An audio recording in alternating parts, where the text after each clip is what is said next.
আপনারা দেখতে পাচ্ছেন পুলিশ মোহর সাউন্ড গ্রেনেড করছে, পুরো এলাকা উত্তাল হয়ে উঠছে। যমুনার অভিমুখে আগত যে আন্দোলন করেছে তাদেরকে সরিয়ে দিচ্ছে পুলিশ মোহর সাউন্ড গ্রেনেড নিক্ষেপ করে। মূলত তারা মার্চ টু সচিবালয় ঘোষণা করেছেন, সেই মার্চ টু সচিবালয় থেকে তারা একেবারে মার্চ টু সচিবালয় কর্মসূচি থেকে তারা সরে এসে তারা কিন্তু সচিবালয় অভিমুখে না গিয়ে তারা মার্চ টু যমুনা ঘেরা ঘোষণা করে। সেই ঘোষণার প্রেক্ষিতে পুরো এলাকা আসলে উত্তাল হয়ে উঠছে। আইন শৃঙ্খলা বাহিনী পাশাপাশি এখানে আমরা দেখছি বইটার যে শিক্ষার্থী ছিলেন তাদের মধ্যে একেবারে মুখোমুখি অবস্থান বলা ছিল। মূলত তারা যে 3 দফা দাবি আদায়ের লক্ষ্যে গতকাল থেকে আন্দোলন করছিলেন, সেই আন্দোলনের অংশ হিসেবে আজকে তারা মার্চ টু যমুনা ঘোষণা করে সেটির অংশ হিসেবে তারা আজকে শাহবাগ থেকে তারা দেশের বিভিন্ন প্রান্ত থেকে আগত যে শিক্ষার্থীরা তারা আচমকা তাদের কর্মসূচি পরিবর্তন করে তারা তাদের যে আলটিমেটাম ছিল দুপুরে 1টা পর্যন্ত, সেই দুপুরে 1টা তাদের কর্মসূচি তাদের আলটিমেটাম সমাপ্ত হয়ে যাওয়ার পর তারা শাহবাগে ছিলেন কেউ আসলো না কেন? এইচএসসির স্টুডেন্টরা যারা অনকিত ওই ছাত্রদের সাথে উপদেষ্টাদের দেখা করার সময় হয়, আমাদের সাথে দেখা করার সময় হয় না। আমরা যমুনায় আসতেছি কেন, কি উপদেষ্টারা কেন আমাদের সেই দেখা করতেছে না? তাহলে আমাদের সেই দেখা করতেছে না কেন? সেই দেখা করতেছে না কেন? হ্যাঁ, এটা আপনারা কথা বলেন বড় ভাইদের সাথে। যেভাবে আক্রমণ করতেছে এটা কি ধরনের ব্যাপার?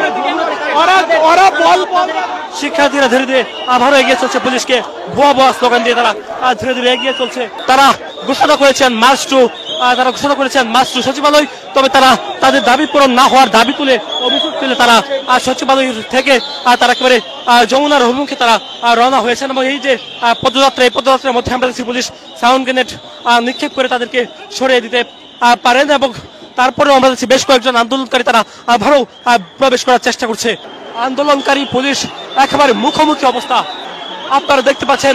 পুরো রণক্ষেত্র হয়ে গিয়েছে যমুনার অভিমুখের যে সড়কটি রয়েছে হোটেল ইন্টারকন্টিনেন্টালের মোড় থেকে, সেই মোড়েই আন্দোলনকারী ও পুলিশ মুখোমুখি অবস্থানে।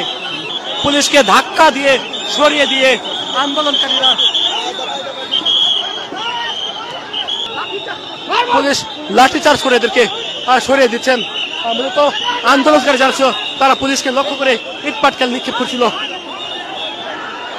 আইন শৃঙ্খলা বাহিনী পরিস্থিতি নিয়ন্ত্রণ আনতে চেষ্টা করছেন, তবে আইন শৃঙ্খলা বাহিনীকে ধাক্কা বেড়ে সরিয়ে দিচ্ছেন ভৈটের শিক্ষার্থী সহ বিভিন্ন এলাকা থেকে আগত যে শিক্ষার্থী রয়েছেন তারা।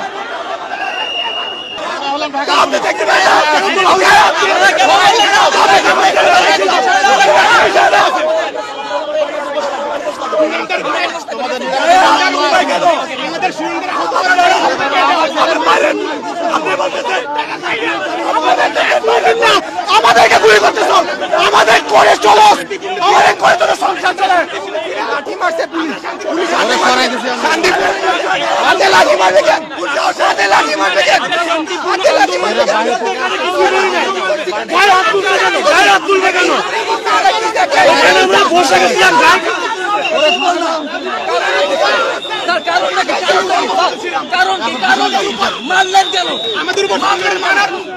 আন্দোলনকারীরা তারা বারবার আসলে পুলিশের সঙ্গে মুখোমুখি অবস্থান যেতে চাচ্ছেন, তবে পুলিশ তাদেরকে বুঝিয়ে সরিয়ে দেওয়ার চেষ্টা করছেন।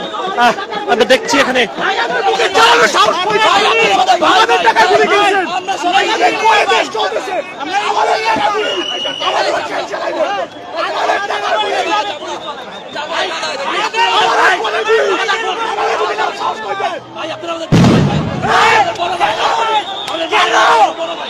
পুলিশ আবারও এগিয়ে চলছে। আপনারা দেখতে পাচ্ছেন আন্দোলনকারীরা বারবার পুলিশকে লক্ষ্য করে ইট পাটকেল নিক্ষেপ করছেন এবং আন্দোলনকারীদের দমানোর জন্য পুলিশের চেষ্টা করে যাচ্ছেন। পুলিশ এবং আন্দোলনকারীদের মধ্যকার যে অবস্থা সেটি একেবারে উত্তপ্ত অবস্থা বিরাজ করছে। মোহর সাউন্ড গ্রেনেড নিক্ষেপ করছে আইন শৃঙ্খলা বাহিনী। তারপরও আসলে এখানকার যে আন্দোলনকারী তারা মার্চ টু যমুনা ঘেরাও করছে, সেই মার্চ টু যমুনা থেকে আসলে তারা সরে এসে মার্চ টু যমুনা তারা ঘেরাও ঘোষণা করে কয়েক দফা এখানে সাউন্ড গ্রেনেড নিক্ষেপ করা হয়েছে। তারপরও আন্দোলনকারীরা আসলে না সরে যাওয়ার কারণে পুলিশ এবং আন্দোলনকারীদের মধ্যে একেবারে পুরো এলাকা উত্তপ্ত হয়ে উঠেছে। তাদের মধ্যেকার যে উত্তপ্ত বাক্য বিনিময়, পাশাপাশি তাদের এই যে মধ্যে যে উত্তেজনা বিরাজ করছে, সেই উত্তেজনা একেবারে তুঙ্গে। একেবারে আইন শৃঙ্খলা বাহিনী এবং এখান থেকে যে পুলিশ রয়েছে, আইন শৃঙ্খলা বাহিনী, অন্যদিকে আমরা দেখতে পাচ্ছি এখান থেকে আন্দোলনরত যে শিক্ষার্থীরা, তাদের মধ্যকার যে বাক্য বিনিময়, উত্তপ্ত বাক্য বিনিময় এবং এই যে উত্তাল অবস্থা। আজকে দেশের বিভিন্ন জেলা থেকে শিক্ষার্থীরা এসে কিন্তু তারা ঘোষণা করেছেন মার্চ টু ঢাকা কর্মসূচি। সেই মার্চ টু ঢাকা কর্মসূচির বদলে তারা সচিবালয় মার্চ টু সচিবালয় কর্মসূচি ঘোষণা করে, তবে সচিবালয় না গিয়ে তারা আচমকা এই তাদের কর্মসূচি সেটি তারা পরিবর্তন করে মার্চ টু যমুনা ঘেরাও, মার্চ টু যমুনার ঘোষণা দেয়। সে যমুনা ঘোষণা দেওয়ার পরপরই পুলিশ কঠোর অবস্থান নেন, যেহেতু এই এলাকায় 144 ধারা জারি রয়েছে। পুলিশের বাধা উপেক্ষা করে আন্দোলনকারীরা সচিবালয় থেকে সচিবালয়ের অভিমুখে না গিয়ে তারা যমুনার অভিমুখে চলে আসেন। সেজন্য মূলত আন্দোলনকারীদের ওপর পুলিশ চড়াও হয়। ভাই, কি হয়েছিল আপনাদের? আমরা আমাদের ক্যাবিনের সামনে যাচ্ছিলাম, প্রথমে সাউন্ড গ্রেনেড গুলি ক্যান্সেল হলো। আমাদের টাকা সংসার চালা, আমাদের টাকা গুলি কিনা আমাদের উপর কেন চালালে? এই সাহস কে দিছে ওদেরকে? জানোয়ারের দল আমাদের উপর গুলি চালানোর সাহস কে দিছে ওদের? কোন ইন্টারিম এই সাহস দিছে? সারা বাংলার সিন্ডিকেট, এই সিন্ডিকেট দমন করতে পারে ওরা, আমাদের উপর গুলি চালায়, আমাদের টাকা গুলি কিনা জানোয়ার। মোহরগড় সাউন্ড গ্রেনেড নিক্ষেপ হচ্ছে, মোহরগড় সাউন্ড গ্রেনেড নিক্ষেপ হচ্ছে। পুরো এলাকা উত্তাল হয়েছে। শিক্ষার্থীরা পুলিশকে লক্ষ্য করে ইট পাটকেল নিক্ষেপ করছে এবং পুলিশও ব্যবস্থা নিতে পুলিশও বারবার পুলিশও বারবার কিন্তু সাউন্ড গ্রেনেড নিক্ষেপ করছে, যেমনটা আপনারা দেখছেন। পুরো এলাকা আসলে এই যে টানা উত্তেজনা, সেই উত্তেজনা কিন্তু বিরাজ করছে। একদিকে আইন শৃঙ্খলা বাহিনী, অন্যদিকে এই যে বুয়েটের শিক্ষার্থীরা, তাদের যে আন্দোলন, সেই আন্দোলন কিন্তু চলছে। আমাদের কথা শুনতে পায় না, সে সরকার পুলিশকে গ্রেনেড মারার অর্ডার দিতে পারে কিভাবে? পুলিশকে গ্রেনেড মারার অর্ডার দিতে পারে কিভাবে? আমাদের কথা যদি না শুনতে পায়, পুলিশকে গ্রেনেড মারার অর্ডার দেয়।